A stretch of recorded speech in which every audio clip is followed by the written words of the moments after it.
Hello everyone, so today is the opening of UA80 Season 88 and I'm so excited. I heard na ang daming ganaps ngayon. Tapos sa UST pa siya gaganapin, which is a win for me as a Tomasian. Pero before that, magla-lunch muna kami sa Katipunan. All roads lead to Espanya. Why are you going to Katipunan? Well, ako kasi yung may pasimunan, sabi ko sa friends ko, pares kain tayo muna sa Katipunan bago tayo mag-UST. Tapos, they agreed guys. So ngayon, magla-lunch kami sa Katipunan, tapos babalik kami here sa Espanya. So, let's go!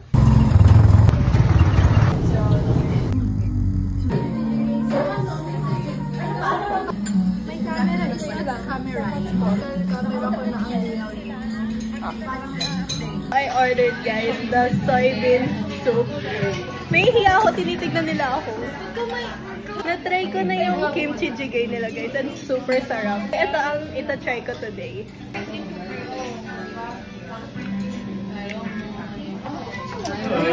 Sarap niya.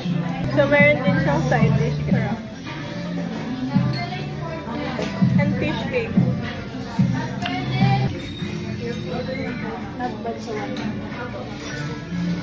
Hi guys, we're done eating. So ngayon, nahanap namin yung cafe na gusto nilang puntahan. So magka-cafe muna kami bago kami bumalik ng US. 5 pesos. 10 pesos.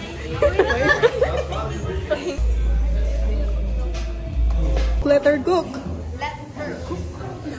Para may ma-restore kami later. Galingan mo. So I ordered Spanish latte. Yes. Teka lang.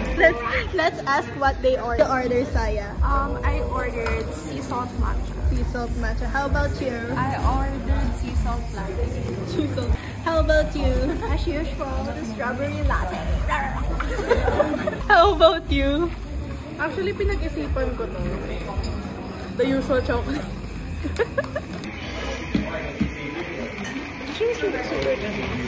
I've tasted better. Sea salt matcha latte. Can I try?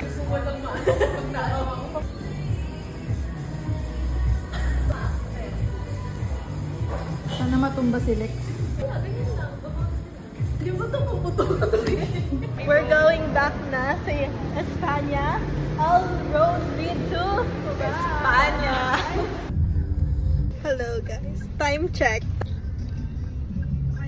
3:53. We're still nasa. Where are we guys? Promise. Nakikita namin sa mga posts magsasara daw ng gates ng 4 o'clock.